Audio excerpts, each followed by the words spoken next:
अस्सलाम वालेकुम। आज हम कॉटलैंड के पे लेक्चर नंबर 3 रिकॉर्ड करने जा रहे हैं। लास्ट लेक्चर में बेसिकली हमारी जो डिस्कशन रही थी, हमने कलेक्शंस पे बात कर ली थी, ठीक है। हमने मैप पे बात कर ली थी। इसके अलावा हमने फंक्शंस पे बात की है काफ़ी डिटेल में कि फंक्शन को किस तरह से बना सकते हैं। इसके अलावा हमने कंडीशनल स्टेटमेंट लूप्स पे हमने बात कर ली है। तो हम ये कह सकते हैं कि हमने जो बेसिक एलिमेंट्री प्रोग्रामिंग होती है वो डिस्कस कर चुके हैं, हम कॉटलैंड पे किस तरह से कर सकते हैं। आज हम जो स्टार्ट करने जा रहे हैं एक्सटेंशन से स्टार्ट करेंगे, जो कि कॉटलैंड का एक फीचर है डेफिनेटली। एक्सटेंशन जैसे मैंने आपको एक्सप्लेन किया था कि नॉर्मली जब भी हम कोई एग्जिस्टिंग क्लास के अंदर फंक्शनैलिटी ऐड करने की बात करते हैं तो हम क्या कर रहे होते हैं, इनहेरिट करते हैं। इनहेरिटेंस करने के बाद डेफिनेटली उसके अंदर कोई फंक्शंस को ओवरराइड करते हैं, माइट बी पॉसिबल, या कोई नई फंक्शंस को ऐड करते हैं।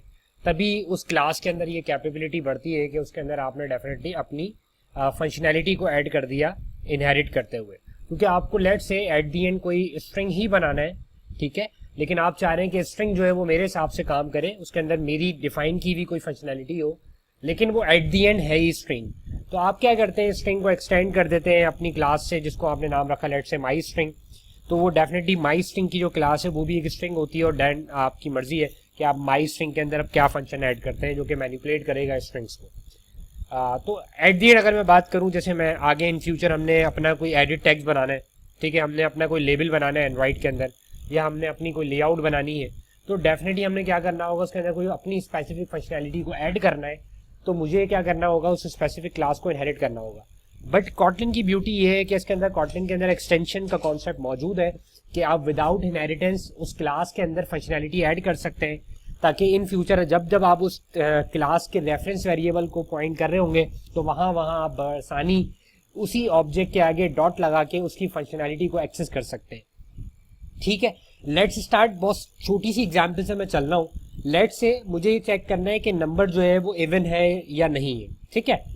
अगर मैं ये लॉजिक इंप्लीमेंट करने जाऊं तो मेरे जहन में सबसे पहली शायद लॉजिक ये आए कि मेरे पास यार कोई ना कोई नंबर है, मे बी इसकी वैल्यू मेरे पास 9 मौजूद है, और मैंने इसको चेक करना है कि if this number is even और नॉट ना। तो मैं इसको थोड़ा सा उसी स्टाइल में लिख दूं जिस तरह से हमने लास्ट क्लास में डिस्कशन की है। मैंने यहाँ पे रखा लेट से इज इवन नाम का एक वेरिएबल रखा, और मैंने डायरेक्ट इफ की स्टेटमेंट लगा दी। अगर आपको याद होगा तो आप बिल्कुल आपको याद होना चाहिए कि हमने क्या डिस्कशन की थी, ठीक है। तो मैंने कह दिया कि इफ नम डिवाइड बाई 2, ठीक है, इक्वल्स टू 1 या सॉरी इक्वल्स टू 0, तो बिल्कुल ये नंबर इवन है। अदरवाइज ये जो नंबर है हमारे पास वो एक ऑड नंबर है। अब मेरे जहन में ये लॉजिक आई और मैंने क्या किया जी, इसको टेस्ट करने के लिए मैंने इसको प्रिंट भी करा लिया। तो शायद सबसे पहले हमारे पास जो है इसी तरह की लॉजिक जहन में आती है कि अगर मैंने एक नंबर को चेक करना है कि वो इवन है या ऑड है,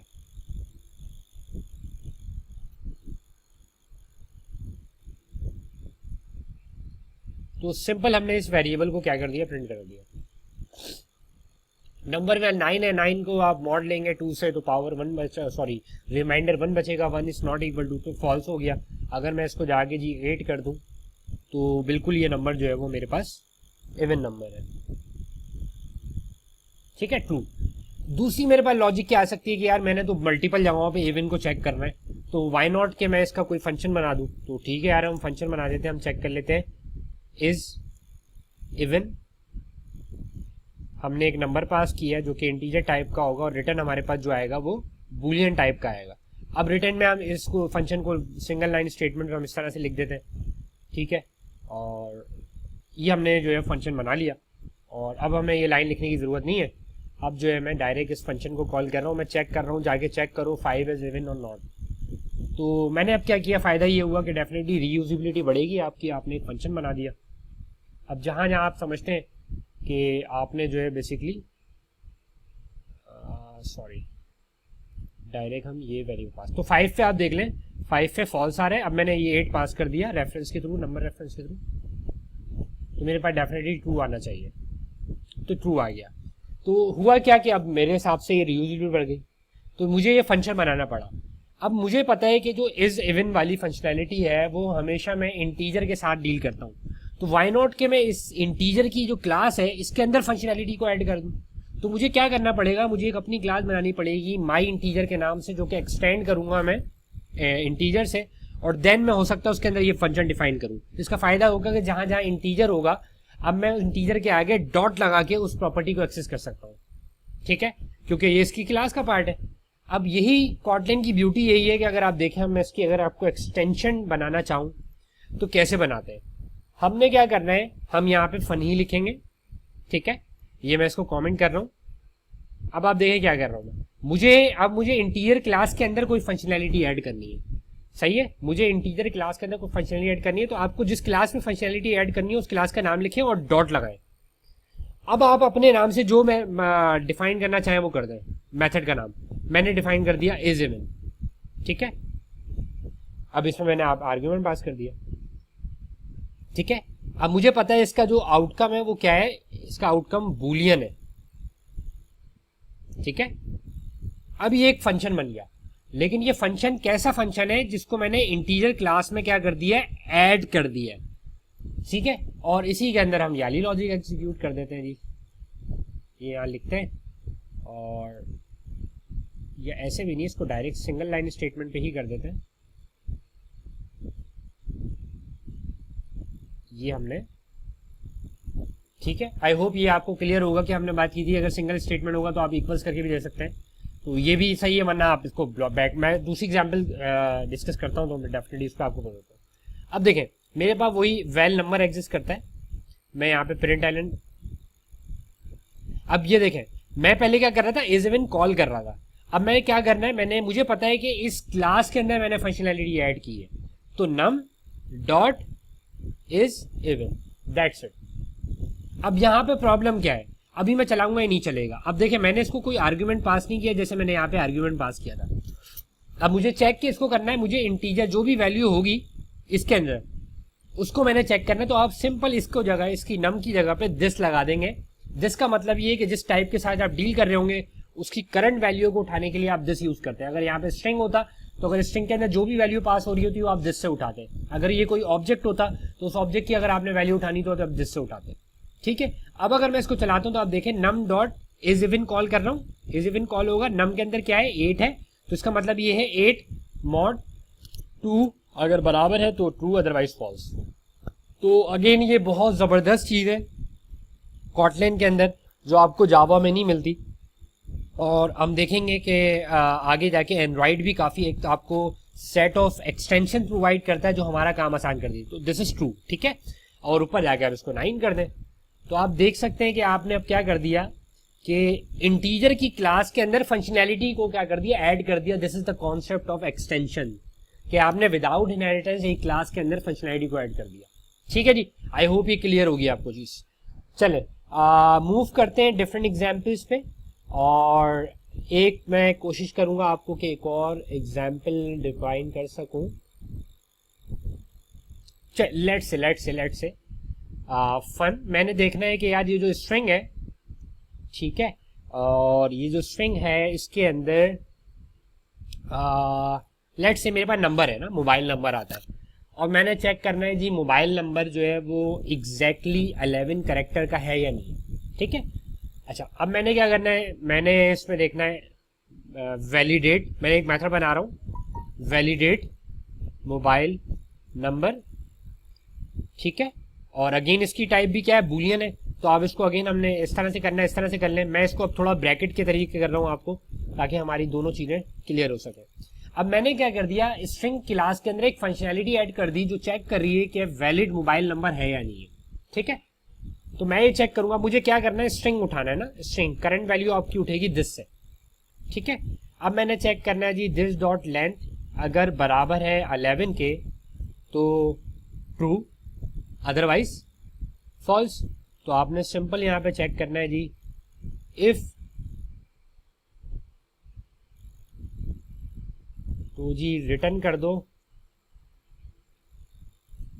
ट्रू, अदरवाइज रिटर्न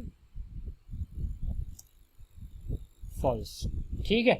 अब ये मैंने एक एक्सटेंशन बना दी ना, तो मैं सिंपल अब यहाँ पे एक डायरेक्ट ही कोई मोबाइल नंबर लिख देता हूँ, चले पहले मैं इसको एक और तरीके से करा दूं, well mobile number equals to 030020099090।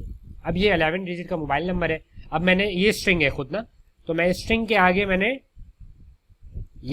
आगे इसके डॉट लगाया और मैंने कहा जी चेक करो वैलिडेट मोबाइल नंबर। ठीक है, अगेन अगर आप इस पर क्लिक करेंगे तो आपको इसी को पॉइंट करेगा। आप चेक करते हैं तो अगर इसकी लेंथ 11 है तो ट्रू, अदरवाइज फॉल्स, जो कि अभी हमें दिख रही है कि 11 लेंथ है, तो ट्रू हमारे पास यहाँ पे आ गया। ठीक है, चले मैं इसकी लेंथ जो है वो बढ़ा के जी इसको मैं आगे 9 भी कर देता हूँ। तो अब मैं ये देखूंगा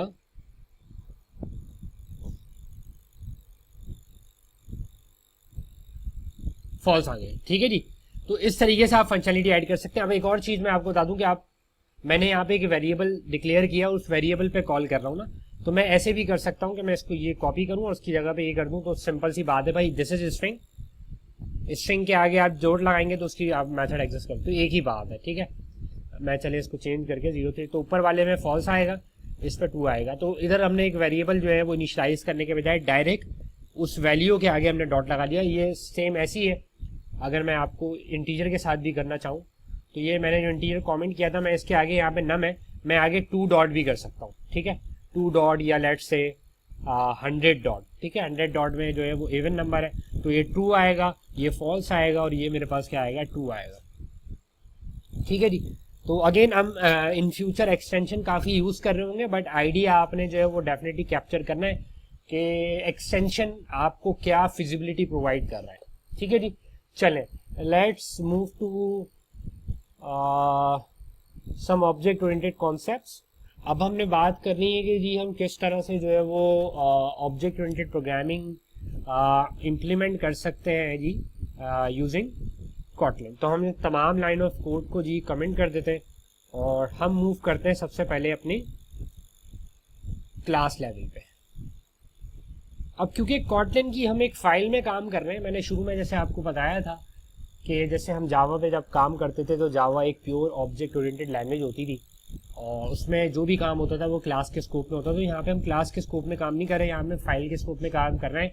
तो this file can contain multiple classes. तो मैं यहाँ पे जाके जी क्लास डिफाइन कर सकता हूँ। जब भी आप यहाँ पे क्लास डिफाइन करेंगे हमारे पास क्लास का कीवर्ड मौजूद है। ठीक है, क्लास में जाके मैंने कोई एक लेट से अपनी एक क्लास बनाने जा रहा हूँ और मैंने जी क्लास बना दी स्टूडेंट की। ठीक है, अब ये एक मैंने सिंपल सी एक क्लास बना दी। अब यहाँ पे अगर मैंने इस क्लास के अंदर डेफिनेटली कुछ मेथड ऐड करने हैं, मैंने कुछ वेरिएबल डिक्लेयर करने हैं, ठीक है जी, मैंने कुछ कंस्ट्रक्टर इंप्लीमेंट करने हैं, तो मैं ये काम ये कर सकता हूँ बड़ी आसानी से। ठीक है, लेकिन अभी आप ये समझ लें कि अभी हम फाइल में काम कर रहे हैं तो इसको मिक्स नहीं कीजिएगा। आप चाहें तो स्टूडेंट की एक क्लास बना सकते हैं student.kt के नाम से, इट्स अप टू यू। ठीक है, मैं उस पर भी आता हूँ, पहले मैं इसी फाइल के अंदर एक साथ काम कर रहा हूँ। ठीक है जी, चले तो हमने एक स्टूडेंट की क्लास बना दी। अब सबसे इंपॉर्टेंट चीज़ ये होती है हम इस क्लास के अंदर कोई फंक्शनैलिटी ऐड करना चाह रहे हैं। तो मैंने लेट से फन और मैंने जी चेक कर लिया जी कि लेट से कि मैंने इस पास्ट का एक मेथड ऐड कर दिया। ठीक है, इस क्लास के अंदर जो कि डेफिनेटली बूलियन है और इसके अंदर नंबर पास हो रहा होगा। ठीक है, हमने चेक कर लिया जी अगर ये नंबर जो है वो ग्रेटर देन लेस देन 60 है। ठीक है, तो जी ये फेल है और इसकी जो रिटर्न टाइप है वो हमने जो है स्ट्रिंग रखी हुई है। तो हम इसको कह सकते हैं कि जी ये जो फेल्ड है, एल्स दिस इज पास्ट। ठीक है, तो अब मैंने स्टूडेंट की क्लास के अंदर एक फंक्शन ऐड कर दिया। अब मैं अगर जाऊंगा तो स्टूडेंट क्लास का ऑब्जेक्ट यहाँ पे कैसे बनेगा देख लें आप।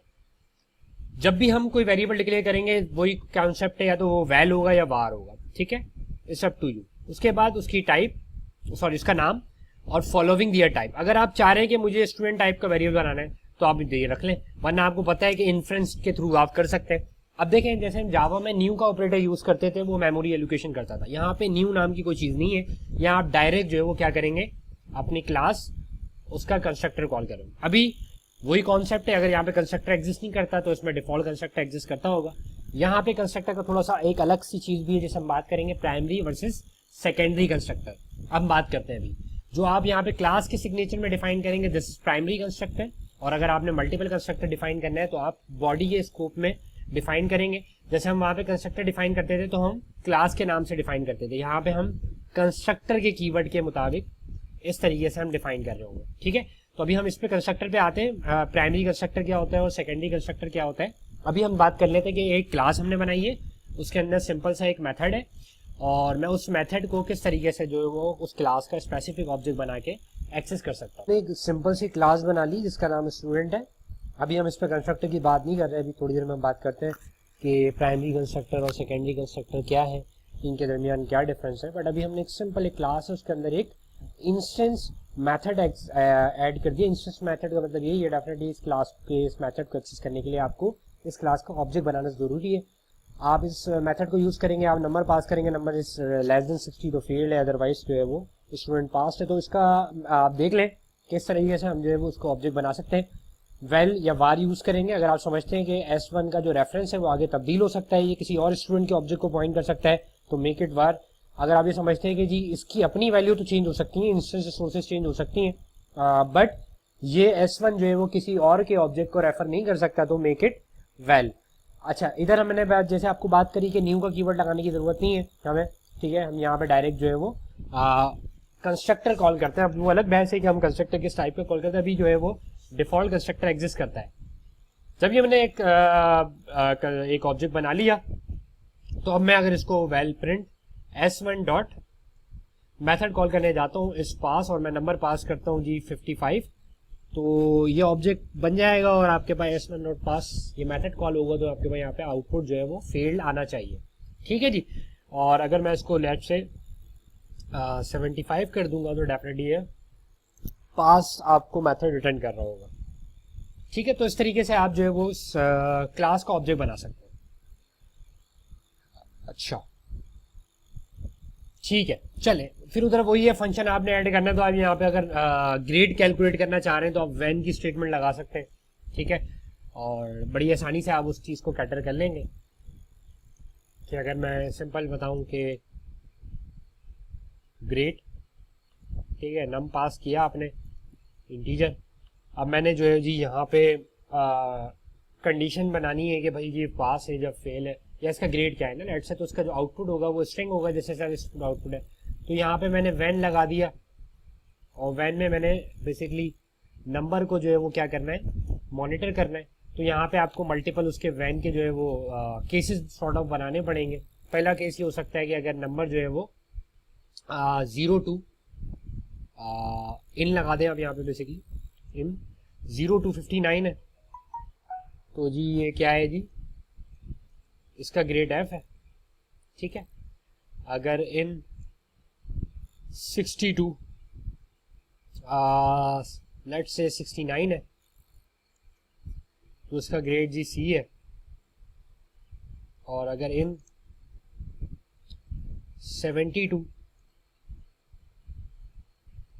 79 है जी तो इसका ग्रेड B है।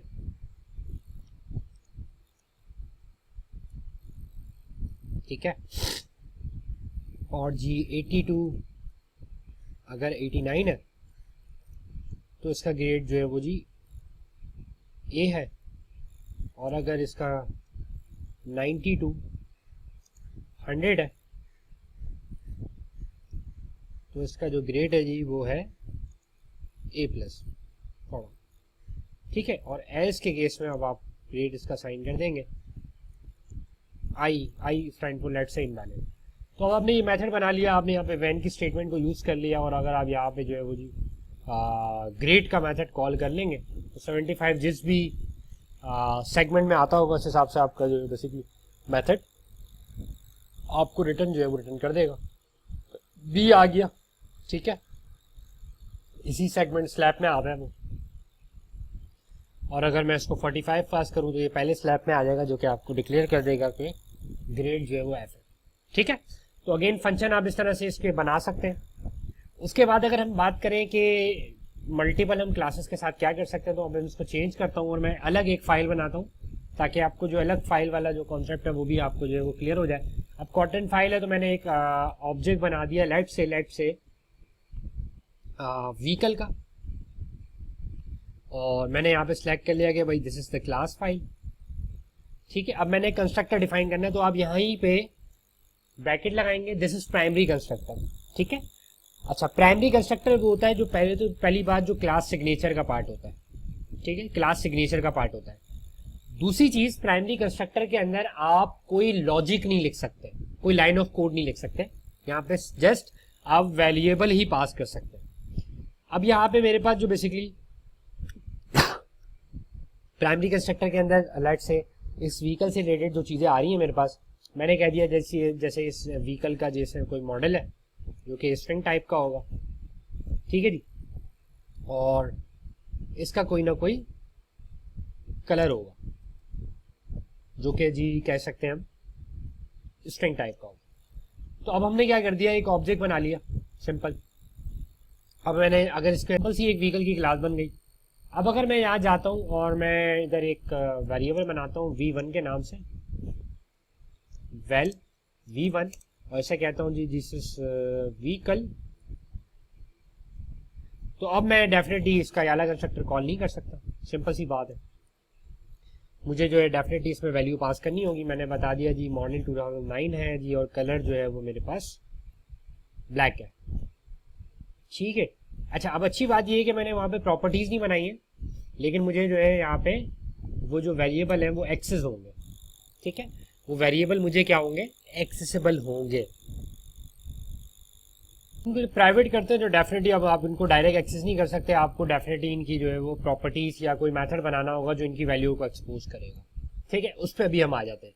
तो ये व्हीकल का ऑब्जेक्ट बन गया। दूसरी चीज डिफॉल्ट, आपको वाली चीज याद होगी जो मैंने आपको एक्सप्लेन की थी कि ये सिंगल असाइनमेंट है, इसमें मल्टीपल असाइनमेंट नहीं हो सकती। तो अगर हम इसको वार डिक्लेयर कर देंगे, ठीक है, जिसको हम इन फ्यूचर भी लेट से कि मैं इसको प्राइवेट हटा देता हूँ अभी अंडरस्टैंडिंग के लिए।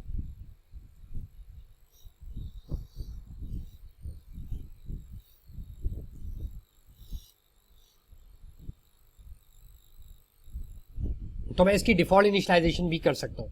मैं कह सकता हूँ कि भाई कोई इसका मॉडल पास नहीं करे तो डिफॉल्ट मिनिमम मॉडल 2010 रख लेना, और अगर कोई कलर पास ना करे तो जी वाइट कलर जो है वो बाय डिफॉल्ट रख लेना। ठीक है, तो अब अगर मैं दूसरा ऑब्जेक्ट इसका बनाता हूँ v2, और मैं कहता हूँ जी मैंने तो सिर्फ कलर पास किया है। ठीक है, अच्छा अब देखें, अब मैं कलर पास करता हूँ तो दोनों स्ट्रिंग है, और पहला नंबर जो है वो मॉडल का है, दूसरा कलर का है। तो अगर आप चाह रहे हैं कि जी मैंने तो सिर्फ कलर सेट करना है, सॉरी मॉडल सेट करना है, तो आप इधर 2019 कर दें। ठीक है, क्योंकि वो पहला आर्गुमेंट है। और अगर मैं इसको प्रिंट एलन करने के बजाय करता हूँ और मैं करता हूँ v2 डॉट मॉडल और v2 डॉट कलर। अब मुझे पता है कलर मैंने नहीं सेट किया, तो बाय डिफॉल्ट उसका कलर क्या होना चाहिए जी, वाइट कलर होना चाहिए। अच्छा साइट है जी, तो बाय डिफॉल्ट जो इसका कलर हुआ वो हमें दिख रहा है कि बाय डिफॉल्ट इसका कलर जो है वो वाइट है, क्योंकि हमने यहाँ पे डिफॉल्ट इनिशियलाइजेशन की हुई है। अब मैं दूसरा सिनेरियो ये है कि मैं एक और ऑब्जेक्ट बना रहा हूँ जी, और जो कि v3 है, और उसमें मुझे सिर्फ जो है ईयर सेट करना है, सॉरी कलर सेट करना है। मेरे पास वो तो है नहीं, मॉडल है नहीं, तो आप यहाँ पे क्या लिखेंगे, कलर लिख देंगे, ताकि इसको कोई एम्बिग्यूटी ना रहे कि भाई जो वैल्यू मैं सेट करने जा रहा हूँ, ठीक है, वो बेसिकली कलर को पॉइंट करनी चाहिए। तो अब अगर आप देखें तो इसको ऑफ कर दिया v3, मॉडल बाय डिफॉल्ट जो भी हमने रखा है अभी आई थिंक 2010 रखा है, और कलर हो जाएगा इसका ग्रे।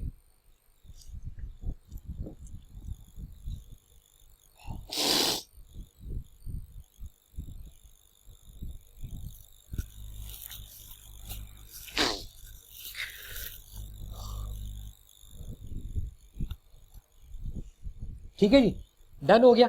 अब आ जाते हैं हम लेट से कि एक और हम क्लास बनाते हैं, और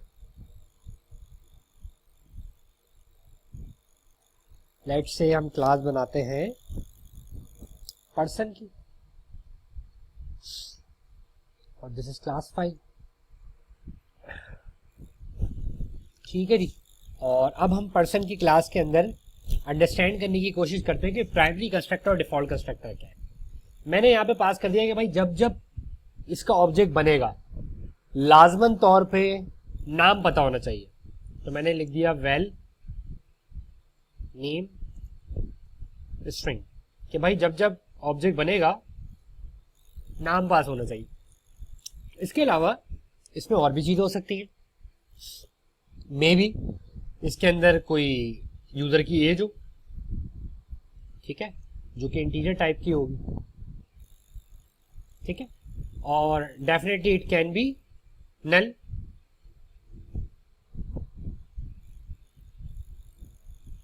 ठीक है, अब ये मैंने क्या कर दिया, पर्सन का क्लास बना दी, और इसका जो अब कंस्ट्रक्टर है प्राइमरी कंस्ट्रक्टर, वो जब जब आप इसका ऑब्जेक्ट बनाएंगे वो नेम की प्रॉपर्टी आपसे लाजमी लेगा।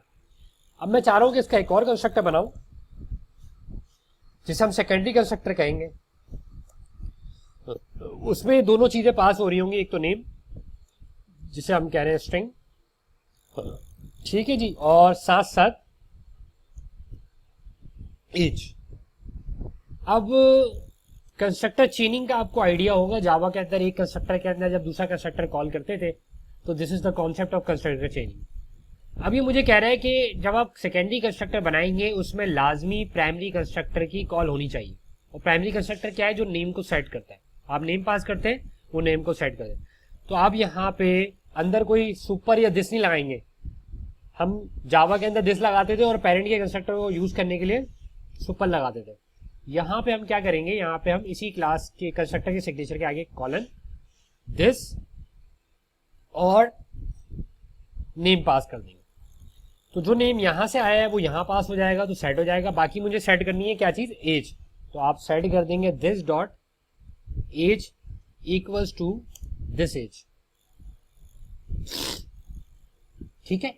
अब फर्क जो मैंने आपको बताया प्राइमरी कंस्ट्रक्टर और सेकेंडरी कंस्ट्रक्टर का, कि भाई आप अगर खुद देखें सेकेंडरी कंस्ट्रक्टर में आप यहां पे बिजनेस लॉजिक लिख सकते हैं, यहां नहीं लिख सकते। इस चीज को ध्यान में रखिएगा, ठीक है जी। बिजनेस लॉजिक आप यहां लिख सकते हैं। दूसरी चीज एक और बात नोट करें कि प्राइमरी कंस्ट्रक्टर एग्जैक्टली एक होगा, बट सेकेंडरी कंस्ट्रक्टर एक से ज्यादा हो सकते हैं। लेट से मैंने यहां पे एज के साथ इसका जेंडर भी रख लिया जो कि स्ट्रिंग है। तो जी मैं कह दिया जी मेरे पास जेंडर है स्ट्रिंग टाइप का। अब आप कंस्ट्रक्टर चेनिंग को समझने की कोशिश करें। नेम और एज मैंने पास कर दी इस वाले को, और मैंने यहां सेट कर लिया दिस डॉट जेंडर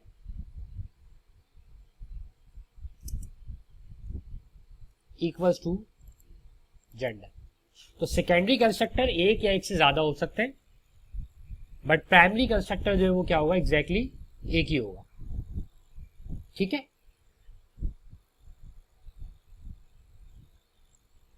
अब आप इसको यूज करके देख लें, सिंपल। मैं इन तमाम लाइनों को कमेंट करता हूं। वेल P1, अब आप इसमें देख लें, एक और चीज अंडरस्टैंडिंग आपको होनी चाहिए। यहाँ पे टाइप इन्फ्लुएंस हो रही थी भाई, V1 की टाइप क्या हो जाएगी जब ये लाइन एग्जीक्यूट हो जाएगी, व्हीकल टाइप हो जाएगी। यहाँ पे आप चाह रहे हैं कि भाई आप मैं टाइप जो है वो डेफिनेटली एक्सप्लिसिटली डिफाइन करूँ, तो इट्स अप टू यू, आप कर सकते हैं, ये आपकी अपनी मर्जी है, ठीक है। अब मैंने लेट से इसमें नाम पास कर दिया अली, तो मैं ऐसे भी कॉल कर सकता हूँ। मैंने इसका सेकेंडरी कंस्ट्रक्टर कॉल करना है, तो मैंने एक वेरिएबल सॉरी एक और ऑब्जेक्ट बना लिया P2 का, और जिसकी मैंने एज सेट कर दी जी 22, और मैंने एक और ऑब्जेक्ट बना लिया P3 जिसका मैंने जेंडर भी सेट कर दिया मेल, ठीक है जी। आप यहाँ पे एक चीज इनिशियलाइज करें तो आप P1 डॉट करके जो है वो इसकी एज और जेंडर इनिशियलाइज कर सकते हैं बाद में, ठीक है। उसके बाद print Elon,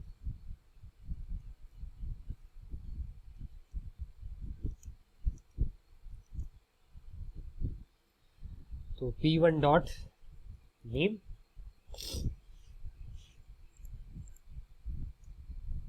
P2 dot name, P3,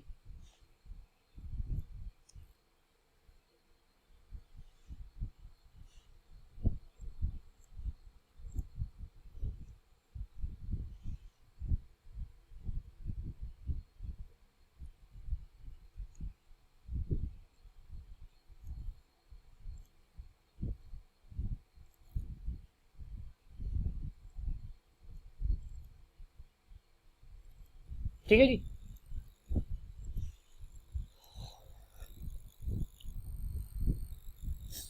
ठीक है जी, तो आपके सामने प्रिंट हो गई ये चीज़ें। ठीक है, चले, ये हमारी हो गई डिस्कशन ऑब्जेक्ट से रिलेटेड। ठीक है, अब मैं बात करना चाह रहा हूँ कि अगर मैं सेटर और गेटर भी बनाना चाह रहा हूँ, ठीक है, और या मैं सिर्फ गेटर बनाना चाह रहा हूँ, सेटर नहीं बनाना चाह रहा। ठीक है, तो अगर आप इसको प्राइवेट करते हैं तो ना आप इसको आप एक्सेस कर सकते हैं, यानी कि ना आप गेट कर सकते हैं और ना ही जो है वो आप सेट कर सकते हैं जी। अब हम आगे मूव करते हैं फॉर इनहेरिटेंस की तरफ, कि किस तरीके से हम इनहेरिटेंस कर सकते हैं और इंटरफेसेस वगैरह आप बना सकते हैं। चले, तो इसके लिए अब हम क्या करने जा रहे हैं जी, अब हमने एक पर्सन की क्लास बनाई हुई है और मैं इस तमाम पर्सन की जो क्लास है मेन, इसमें से मैं गेटर सेटर अभी फिलहाल हटा रहा हूँ और नल डिक्लेयर कर रहा हूँ। ठीक है, अब मेरी एक पर्सन की क्लास एग्जिस्ट करती है। मैंने जी एक और क्लास बनानी है, जिसे मैं कह रहा हूँ लेट से एम्प्लॉय की क्लास बनानी है। और जी एम्प्लॉय की जो क्लास है वो इनहेरिट करेगी किसको, पर्सन की क्लास को। तो इनहेरिटेंस में आपने क्या करना है, यहाँ पे सिंपल आपने कॉलन लगाना है। कोई एक्सटेंड का कीवर्ड आपके पास एक्सेस नहीं करता। जावा के अंदर आप यहाँ पे बेसिकली एक्सटेंड यूज करते थे, हम यहाँ पे जो है इनहेरिट करेंगे तो कॉलन यूज करेंगे और आगे क्लास का नाम।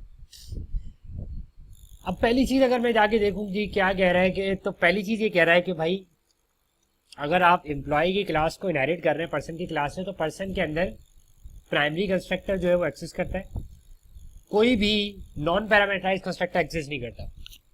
तो you have to call primary constructor. तो पहली चीज तो मुझे यहाँ पे प्राइमरी कंस्ट्रक्टर कॉल करना है।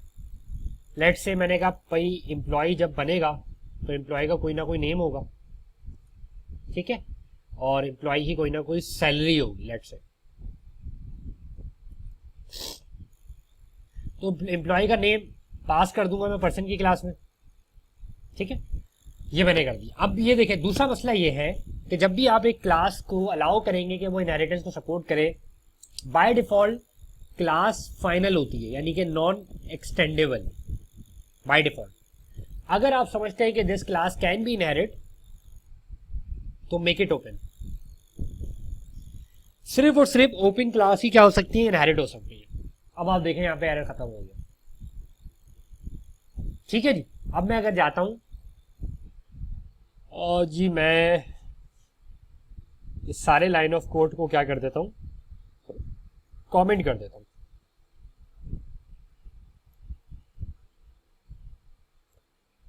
और अब जी मैं बनाता हूं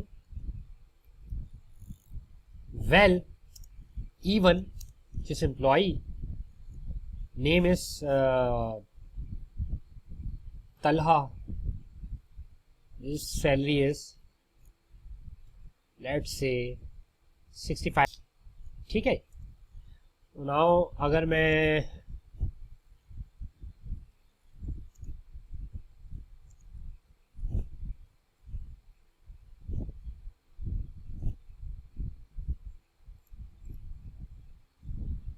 प्रिंट करा दूं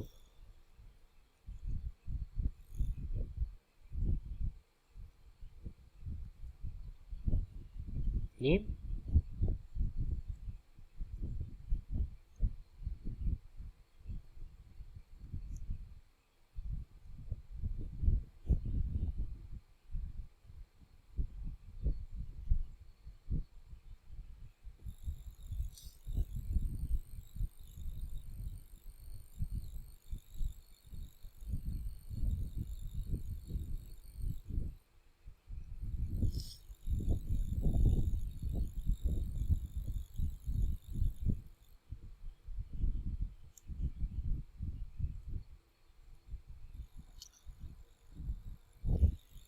ठीक है जी। तो even डॉट सैलरी,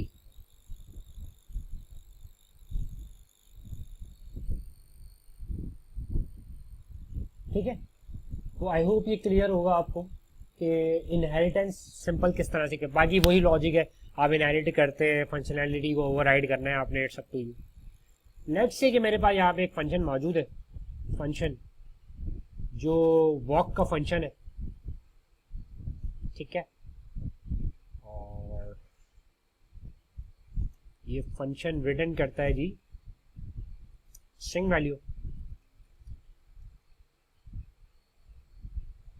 और जी मैं कह देता हूँ कि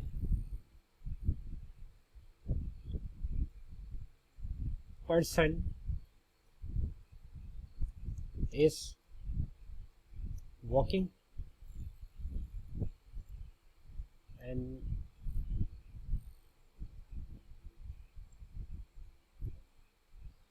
मैं कह सकता हूँ जी even डॉट वॉक।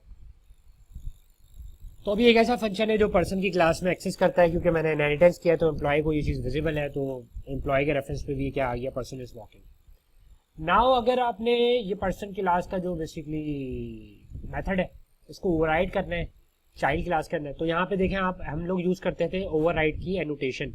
यहाँ पे हम ओवरराइड की एनोटेशन यूज़ नहीं करते, हम यूज़ करते हैं ओवरराइड का कीवर्ड। अगर आप समझते हैं कि आपने अपने पेरेंट क्लास का जो एक मेथड है वो ओवरराइड करना है, तो आप यहाँ पे लिखेंगे ओवरराइड, ठीक है, फन वॉक दिस वन, ठीक है। तो आपने यही मेथड कॉपी किया, यही मेथड आप यहाँ पे ले गए।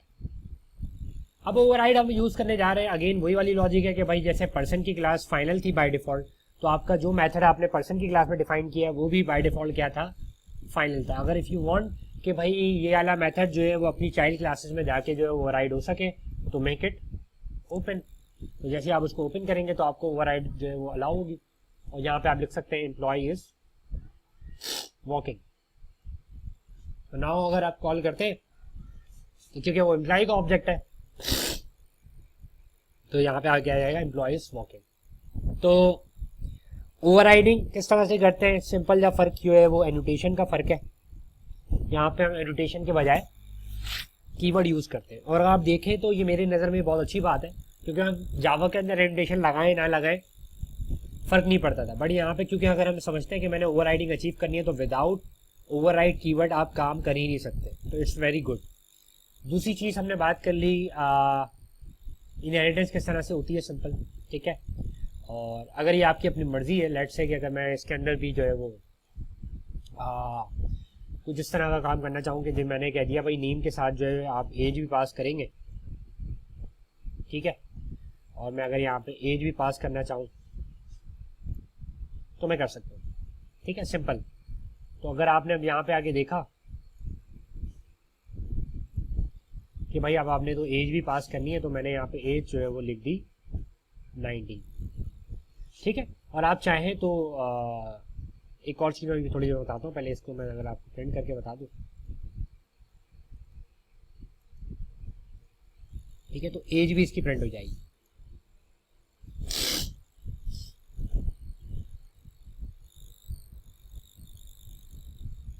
ठीक है जी, एज भी प्रिंट हो जाएगी। एक और चीज़ मैं अगर आपको बताना चाहूँ तो टू दी पॉइंट ये बता सकता हूँ मैं आपको कि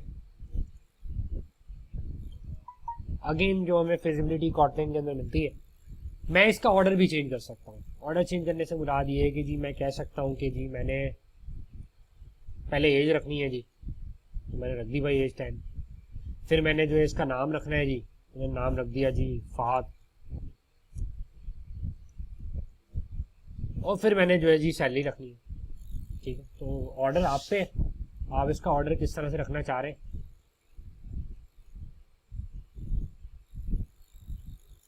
तो जावा के अंदर रिस्ट्रिक्शन थी कि जो ऑर्डर क्या आपके पास बेसिकली सीक्वेंस होगा, पैरामीटर सीक्वेंस, उसको आपने फॉलो करना है, उसके बाद आपके पास कोई चॉइस नहीं है।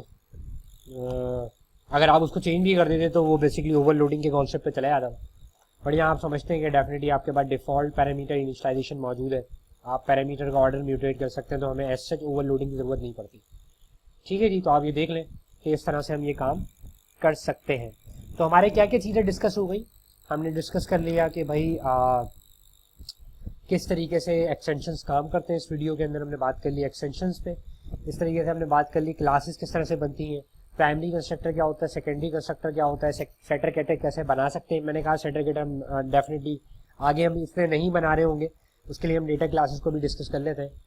ठीक है जी, ये हमने बात कर ली। इसके अलावा हमने बात कर ली इनहेरिटेंस किस तरह से होती है, ओवरराइडिंग किस तरह से हो सकती है, ठीक है, कंस्ट्रक्टर चेनिंग किस तरह से हो सकती है, और हमने ओवरराइडिंग की हमने बात कर ली।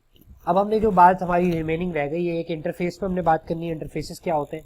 एक हमने बात करनी है कि हमारे पास जावा के अंदर कॉन्सेप्ट होता था कि हमारे पास क्लास लेवल पे स्टैटिक रिसोर्सेज भी होती थी, नॉन स्टैटिक रिसोर्सेज भी होती थी। अभी हमने बात कर ली कि क्लास के अंदर कितनी नॉन स्टैटिक रिसोर्सेज क्या किस तरह डील कर सकते हैं। तो याद रखिएगा कि कॉटन के अंदर स्टैटिक का कोई कॉन्सेप्ट नहीं है, उसके लिए हम बेसिकली कंपेनियन ऑब्जेक्ट का सहारा लेते हैं। अगर आप समझते हैं कि इस क्लास की कुछ फंक्शनैलिटी विदाउट ऑब्जेक्ट एक्सेस की जा सकती है तो मेक इट उसको हम जो है बेसिकली कंपेनियन ऑब्जेक्ट के ब्लॉक के अंदर डिक्लेयर करते थे, तो हम उसको एक्सेस कर सकते हैं। इस पर हम बात करते हैं। ठीक है जी, ठीक है जी, चलें अब इंटरफेस पे बात कर लेते हैं हम कि किस तरह से हम इंटरफेसेस बना सकते हैं। तो लेट्स से कि मैंने एक इंटरफेस बनाया आई मैथ, ठीक है, फंक्शंस, और मैंने इंटरफेस इसको कह दिया। ठीक है, आई मैथ के नाम से मैंने एक इंटरफेस बनाया। जस्ट इस इंटरफेस के अंदर जो है वो क्या होंगे, आपकी मेथड की डेफिनेशन सिग्नेचर्स होंगे, और डेफिनेशन उन्हीं के पास होंगे डेफिनेटली जो उसको क्या करेगा, इम्प्लीमेंट कर रहा होगा। ठीक है जी,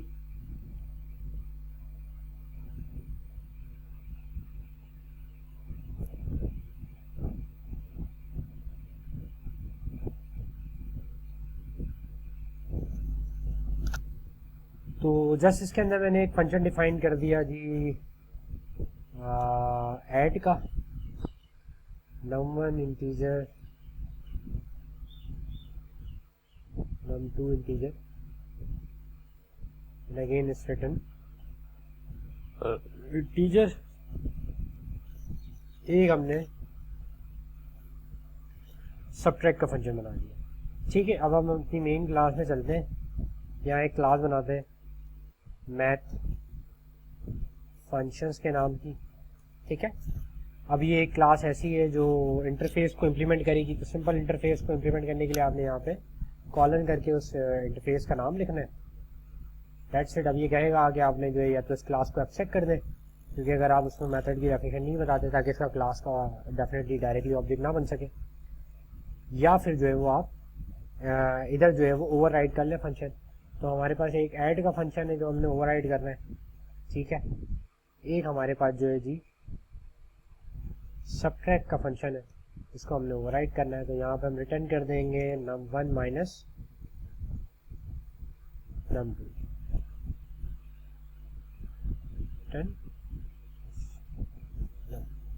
ठीक है, तो जस्ट ये सिंपल है। अब इस क्लास का आप ऑब्जेक्ट बनाए,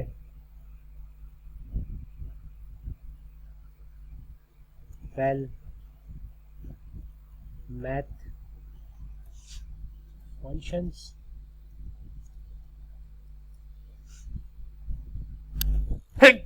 हम मैथ फंक्शंस डॉट ऐड 2,4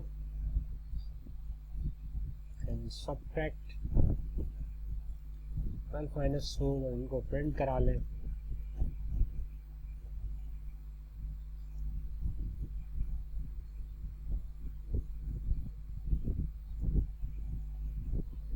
बाकी सबको हम कर देते हैं कमेंट। ठीक है, तो इस तरह से आप बड़े सिंपल वे के अंदर इंटरफेस बना सकते हैं। तो ये आपके पास आंसर आ गया। ठीक है जी, इसके बाद हम फर्दर बात कर लेते हैं डेटा क्लासेस की कि डेटा क्लासेस क्या होती है। देखिए मैं 2D पॉइंट बता दूं अगर आपको डेटा क्लास, तो डेफिनेटली जब हम प्रोग्रामिंग करते हैं कुछ क्लासेस हम सिर्फ इसी पर्पज़ के लिए बनाते हैं जिनमें हमने सिर्फ डेटा होल्ड करना होता है ना। लेट्स से मॉडल क्लासेस इन्हें कहते हैं। अगर मैं समझता हूँ कि मैंने एक क्लास ऐसी बनानी है इसके अंदर कोई फंक्शनैलिटी नहीं होगी, लेट्स से कि मैंने एम्प्लॉय की क्लास बनाई थी बट इसके अंदर फंक्शनैलिटी एग्जिस्ट करती थी, तो आप इसको क्लास के स्कोप में बनाएंगे। लेकिन अगर मैंने एक क्लास बनानी है तो सिर्फ और सिर्फ क्या करेगी, लेट्स से मेरे पास बुक के ऑब्जेक्ट है और मुझे बुक के ऑब्जेक्ट को मैनिपुलेट करना है। बुक के ऑब्जेक्ट के अंदर कोई, बुक के क्लास के अंदर कोई फंक्शनैलिटी नहीं है, तो मैं ये कर सकता हूँ कि मैं बुक की क्लास बनाऊँ। अब मुझे इस बुक की क्लास के अंदर एट दी एंड करना क्या है, मुझे जो है सिर्फ और सिर्फ इसको यूज़ करना है कि मैं इसके ऑब्जेक्ट बनाऊँ, उसके अंदर डेटा सेट करूँ और मैं इसको डेटा जो इसका मैनिपुलेट कर रहा है यानी कि गेट कर रहा हूँ, दैट्स इट। और मेरा इसके अलावा कोई काम नहीं है, ठीक है। तो मैंने यहाँ पे क्लास बना दी। अब इसके अंदर अगर मैंने लेट से प्रॉपर्टीज रखनी है तो आपको आइडिया होगा कि मैं यहाँ पे जो है वो वेरिएबल मैं रख दूंगा जी, बुक का जो है वो ऑथर कौन है, ठीक है, जिससे मुझे पता होगा कि भाई स्ट्रिंग है टाइप का होगा। इस बुक का जो बेसिकली क्या बोलते हैं एडिटर कौन है, ठीक है, या कह लें पब्लिशर कौन है, ठीक है, बुक का वर्जन कौन सा है यानी कि एडिशन कौन सा है, ये सारी चीज़ें मुझे रखनी है। अब मुझे सिर्फ इस क्लास को यूज़ करना है फॉर द पर्पस कि भाई मैं बुक के ऑब्जेक्ट बना सकूं, मैं ये वैल्यू को साइड कर सकूं और इनको म्यूटेट कर सकूं।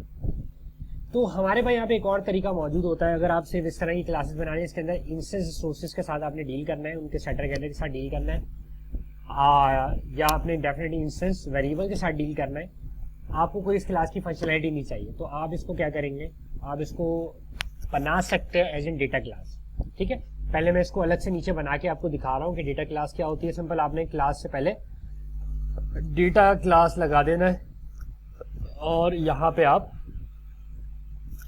सिंपल उसी वे के अंदर बना सकते हैं जिस वे में आप यहाँ पे बना सकते हैं, ठीक है। मैं थोड़ा सा इसको इस तरीके से बना देता हूँ।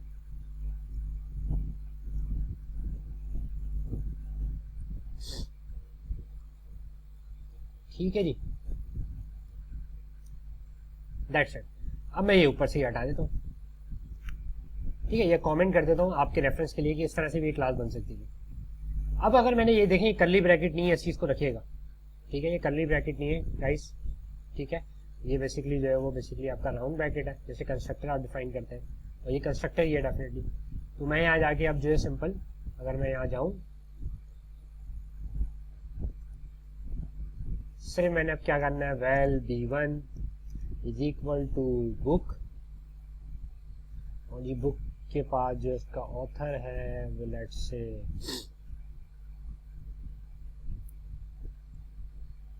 पॉल उसका ऑथर है, और पब्लिशर इसका जो है वो लेट्स से आपके पास स्प्रिंगर है, और बुक का जो एडिशन है वो लेट्स से फर्स्ट एडिशन है, ठीक है। अब मैंने इसको ऑब्जेक्ट बना दिया है, मैं इसको गेट भी कर सकता हूँ, मैंने अगर प्रिंट कराना हो या एक्सेस करना है इसको, और मैं इसको डेफिनेटली फिर चेंज भी कर सकता हूँ, बट इसके अंदर अब कोई फंक्शनैलिटी नहीं है।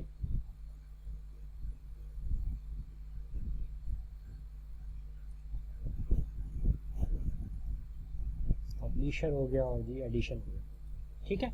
तो this is the concept of data classes, हम वहाँ पे यूज़ करेंगे जहाँ पे सिर्फ हमने जो है वो अपनी मॉडल क्लासेस के साथ डील करना है, डेटा के साथ डील करना है, हमने उस क्लास के अंदर कोई फंक्शनैलिटी नहीं चाहिए। तो आप देख लें, आप इस क्लास को एक सिंगल लाइन में बना सकते हैं, मैंने सिंगल लाइन में ही बनाई है बेसिकली, मैंने इसको बेसिकली इसको थोड़ा सा ब्यूटीफाई कर दिया, तो आपको लग रहा है कि शायद ये मल्टीपल है, तो एक सिंगल लाइन में आपकी पूरी क्लास बन सकती है, ठीक है।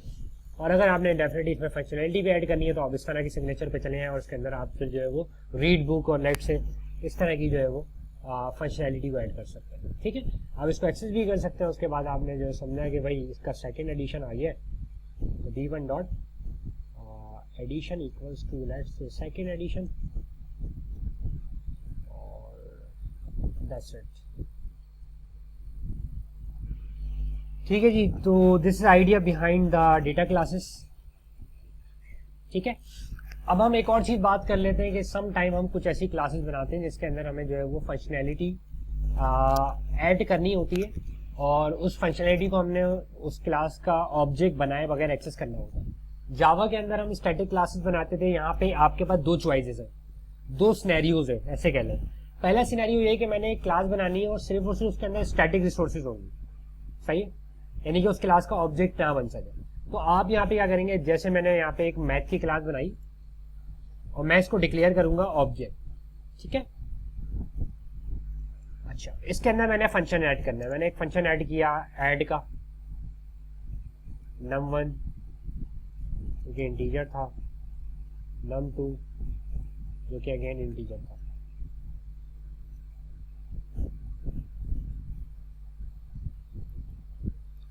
और जी ये num1 प्लस num2। इसी तरीके से मैंने एक सबट्रैक्ट का मेथड ऐड किया, इसी तरीके से मैंने एक मल्टीप्लाई का मेथड ऐड किया और एक मैंने डिवीजन का मेथड ऐड किया और इसको मैंने कर दिया मल्टीप्लाई। यहाँ पे मैंने सिनेरियो बना दिया कि if num1 num2 is not equal to 0, ठीक है। अगर नॉट इक्वल टू 0 है तो ये रिटर्न करो, डिवाइड कर सको, और एल्स के केस में मैं इसको 0 रिटर्न कर दूँ, ठीक है, जो कि इन्फिनिटी होगा वैसे। तो मैंने यहाँ पे फंक्शन बना दिए। अब ब्यूटी ये है कि अगर ये क्लास होती तो आपको मैथ क्लास का क्या बनाना पड़ता, ऑब्जेक्ट बनाना पड़ता। अब आपको मैथ क्लास का ऑब्जेक्ट बनाने की जरूरत नहीं है, ऑब्जेक्ट ऑलरेडी जो है वो इनिशियलाइज है, मैथ डॉट ऐड करके आप इसको कॉल कर सकते हैं, ठीक है। ये हम तब यूज करेंगे गाइस जब हमारे पास प्योर एक ऐसी हमें क्लास चाहिए थी जिसमें सिर्फ और सिर्फ ऐसी रिसोर्सेज होंगी जिनको मैं विदाउट ऑब्जेक्ट एक्सेस कर सकता हूँ, ठीक है। तो आप उसको मैक करेंगे क्या है, ऑब्जेक्ट डिक्लेयर करेंगे। सम टाइम हम इसमें कांस्टेंट भी डिक्लेयर करते हैं, जैसे मैंने इसमें डिक्लेयर किया वेल पाई इक्वल्स टू 3.142, ठीक है। तो अगर आप समझते हैं कि इस क्लास में कोई कांस्टेंट डिफाइन करना है, देखिए चेंजेबल तो है नहीं ना, तो आप इसके पास यहाँ पे कांस्टेंट का वेरिएबल होता है और उसके लगा लें तो पाए, ठीक है। जैसे आप को मिलता भी था मैथ की क्लास जावा की, अगर आपने एक्सप्लोर किया तो मैथ डॉट पाई करके आप एक्सेस करते थे। तो अब आप आ जाए तो मैथ डॉट सबट्रैक्ट है, मल्टीप्लाई है, डिवाइड है। 34 को 7 से डिवाइड कर दें, लेट्स से 3 से डिवाइड करते हैं 33 को, 34 को मल्टीप्लाई कर दें 5 से, 64 5 को माइनस कर दें इससे, और यहाँ पे यूज कर लें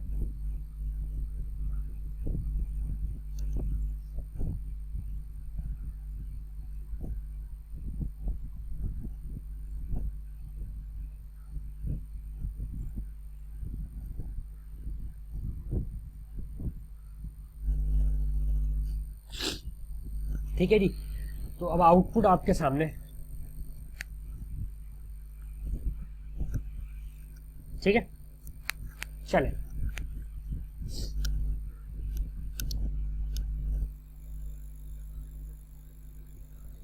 तो ये आइडिया है बिहाइंड ऑब्जेक्ट्स इन कॉटलिन।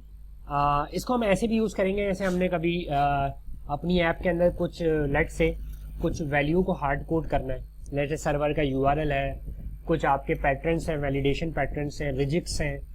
तो लेट से मेरे पास एक सर्वर का यूआरएल है, constant well server underscore URL. तो मैं यहाँ पे https:/www.app.com/API, ठीक है जी। तो मैं ऐसे भी यूज कर सकता हूँ जैसे मैंने आपको बताया अभी, जो कि हम करेंगे डेफिनेटली इसी तरह से यूज कर रहे होंगे। तो ये मैथ डॉट पाई आ गया आपके पास, ये मैथ डॉट सर्वर यूआरएल आ गया। तो अब आपको इस क्लास का ऑब्जेक्ट बनाने की जरूरत पेश नहीं आई। तो ये तो पहला सिनेरियो है, ठीक है। दूसरा सिनेरियो मेरे पास ये है कि मुझे एक ऐसी क्लास बनानी है जिसके अंदर कुछ ऐसी रिसोर्सेज हैं जो विदाउट ऑब्जेक्ट एक्सेस की जा सकती हैं, और कुछ ऐसी रिसोर्सेज हैं जो विदाउट ऑब्जेक्ट एक्सेस नहीं की जा सकती। यानी कि मैं एक ऐसी क्लास बना रहा हूँ जिसमें भाई कुछ स्टैटिक फंक्शंस भी हैं या स्टैटिक वेरिएबल्स हैं, और कुछ ऐसी क्लास है जिसके अंदर सर्विसेज वेरिएबल भी है। तो मिक्स है, कुछ स्टैटिक रिसोर्सेज है क्लास के अंदर, कुछ नॉन स्टैटिक है। नॉन स्टैटिक ऑब्जेक्ट के बगैर एक्सेस नहीं कर सकता, स्टैटिक विदाउट ऑब्जेक्ट एक्सेस कर सकता हूँ। तो आपको वहाँ पे क्या करना होगा, लेट से मैं एक क्लास बनाता हूँ, और वो क्लास बनाता हूँ मैं लेट से टीचर की, ठीक है, क्लास टीचर। अभी एक सिंपल सी क्लास है, इसके अंदर मैंने एक वेरिएबल रखा लेट से फुल नेम, या लेट से नेम, टीचर का नेम हो गया मेरे पास,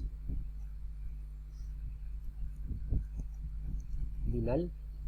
और मेरे पास टीचर की जो है वो लेट्स से क्वालिफिकेशन हो गई, ठीक है। मेरे पास एक टीचर की क्लास है। अब अगर मैं सिंपल इस टीचर की क्लास का ऑब्जेक्ट बना सकता हूँ और मैं इन चीज़ों को जो है विदाउट ऑब्जेक्ट एक्सेस कर सकता हूँ। तो सबसे पहले तो उसको कमेंट कर देते हैं, और ये बड़ा सिंपल सा है जैसे अभी हम बनाते हुए हैं। तो हमने एक टीचर क्लास को ऑब्जेक्ट बना लिया और T1 डॉट करके मैं नेम और क्वालिफिकेशन एक्सेस करता हूँ, बट मैं टीचर डॉट करके नेम और वो एक्सेस नहीं कर सकता, ठीक है। तो मुझे टीचर की क्लास के अंदर कुछ मैंने रखनी थी इंस्टेंस रिसोर्सेज जो कि ये रही, और कुछ मैंने रखनी है गाइस नॉन इंस्टेंस रिसोर्सेज। तो अगर मैंने नॉन इंस्टेंस रिसोर्सेज रखनी है with in the teacher class, तो यहाँ पे आप सारा लेंगे कंपेनियन ऑब्जेक्ट्स का, ठीक है। यहाँ आपको सारा लेना है किस चीज़ का, कंपेनियन ऑब्जेक्ट का। और वो कैसे हम करेंगे, लेट्स से कि आपने बनाना है एक कंपेनियन ऑब्जेक्ट का ब्लॉक, ठीक है। आप यहाँ पे लिखेंगे कंपेनियन ऑब्जेक्ट। अब इसके अंदर जो भी चीज़ आप रखेंगे वो विदाउट ऑब्जेक्ट आप एक्सेस कर सकते हैं, जैसे var variable number of teachers, ठीक है। इनकी टाइप इंटीजर है और बाय डिफॉल्ट इनकी वैल्यू क्या है 0। तो अब अगर मैं आता हूं यहाँ पे लिखता हूं मैं टीचर डॉट, तो मैं ये वेरिएबल एक्सेस कर सकता हूँ, ठीक है। ये वेरिएबल मैं क्या कर सकता हूँ, एक्सेस भी कर सकता हूँ, उसको चेंज भी कर सकता हूँ, सिंपल। और मैं इसको प्रिंट कराऊंगा, प्रिंट एलन,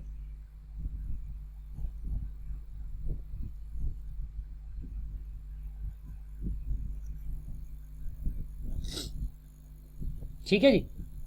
मैं इसको एक्सेस कर सकता हूँ। तो एक ही क्लास के अंदर अगर आप कुछ नॉन स्टैटिक रिसोर्सेज रखना चाह रहे हैं तो उसको कंपेनियन ऑब्जेक्ट के ब्लॉक के अंदर रखें, ठीक है। मैं इसको स्टैटिक इसलिए कह रहा हूँ, बार बार स्टैटिक का कौन सा वैसे कॉन्टेंट में है नहीं, बट आपको जावा कंपेनियन के लिए बार बार यूज कर रहा हूँ कि जो चीज आप कंपेनियन ऑब्जेक्ट के ब्लॉक के अंदर डिफाइन करेंगे वो आप टीचर का क्लास का ऑब्जेक्ट बनाए बगैर एक्सेस कर सकते हैं। जो चीज इस ब्लॉक से बाहर होगी वो विदाउट ऑब्जेक्ट आप एक्सेस नहीं कर सकते, ठीक है। तो एक ऐसी क्लास हमने बना ली जिसमें कुछ ऐसी रिसोर्सेज हैं जिनको आप ऑब्जेक्ट के साथ एक्सेस कर सकते हैं और कुछ ऐसी रिसोर्सेज हैं जिनको आप विदाउट ऑब्जेक्ट एक्सेस, जैसे मैं यहाँ पे कोई फंक्शन भी बना सकता हूँ, गेट नंबर ऑफ टीचर्स, और ये क्या करता है, सिंपल रिटर्न करता है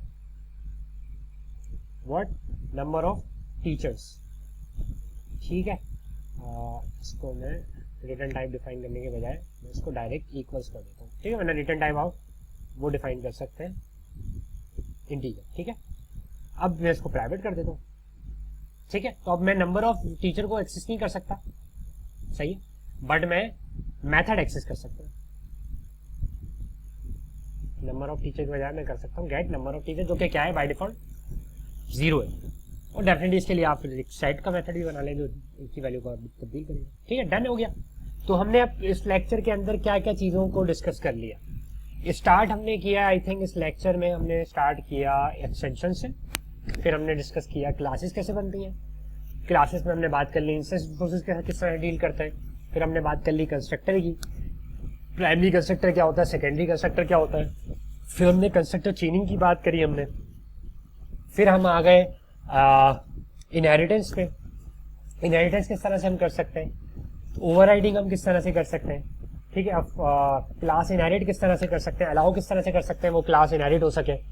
इसके अलावा हमने बात कर ली ऑब्जेक्ट क्लास, ऑब्जेक्ट का क्या कॉन्सेप्ट है, फिर हमने बात कर ली कंपेनियन ऑब्जेक्ट का क्या कॉन्सेप्ट है, ठीक है जी। इसके साथ हमने डिस्कस किया आई थिंक इंटरफेसेस को भी हमने डिस्कस किया।